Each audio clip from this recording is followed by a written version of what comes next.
Le prince Harry et Meghan Markle ont récemment trouvé un nouveau pied-à-terre en Europe, et ce n'est pas n'importe où. Selon des révélations du Daily Mail, le couple aurait investi dans une villa située au Portugal.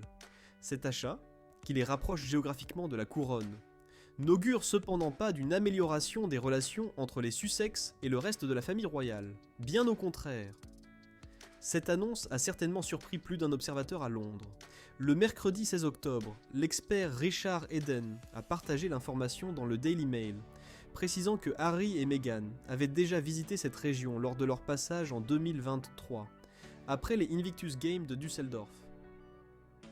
La côte de Mélides, où se trouve leur nouvelle résidence, est également prisée par la princesse Eugénie et son époux, Jack Brooksbank, cousin du prince Harry. Malgré ce nouvel investissement qui les rapproche physiquement de la famille royale britannique, des sources comme The Express soulignent que cela ne signifie pas un apaisement des tensions existantes. Au contraire, les relations entre les Sussex et leurs proches pourraient demeurer aussi complexes qu'auparavant. Une situation qui laisse entrevoir que, même à quelques kilomètres de distance, les défis relationnels persistent. L'établissement de leur résidence secondaire en Europe pourrait être vu comme un signe positif, visant à faciliter des retours plus fréquents au Royaume-Uni. Cependant, certains experts de la couronne interprètent ce choix différemment. Il pourrait en réalité offrir à Meghan Markle l'opportunité de ne jamais remettre le pied en Angleterre, un pays où elle avait vécu tant d'épreuves et qu'elle n'a pas revisité depuis les funérailles de la reine Elisabeth II en septembre 2022.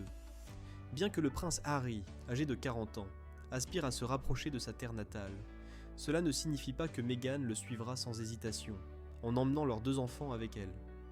Cette incertitude sur les intentions de Meghan pourrait poser un problème pour la couronne, qui espérait peut-être un rétablissement des liens familiaux.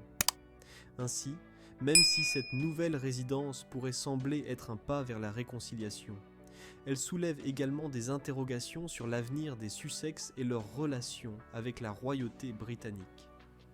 La question de savoir si Meghan Markle remettra un jour les pieds au Royaume-Uni reste ouverte. Alors que le roi Charles III, atteint d'un cancer, a exprimé à plusieurs reprises à quel point ses petits-enfants, Archie et Lilibet Diana, lui manquaient, l'incertitude plane sur la possibilité de les revoir en Angleterre, surtout si leur mère choisit de ne jamais y revenir. Meghan semble encore porter les cicatrices de son passage au sein de la famille royale entre 2018 et 2020, et selon l'expert Richard Eden, son installation au Portugal aurait un objectif bien précis, obtenir un Golden Visa. Ce visa lui permettrait de voyager librement dans l'espace Schengen, dont le Royaume-Uni ne fait pas partie.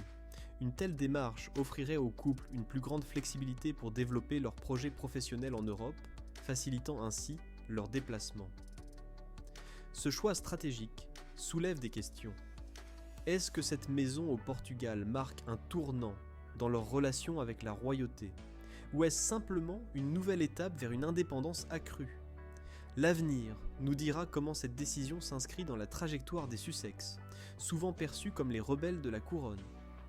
En attendant, la famille royale devra naviguer dans un contexte de plus en plus complexe, où les liens familiaux se mêlent aux ambitions personnelles.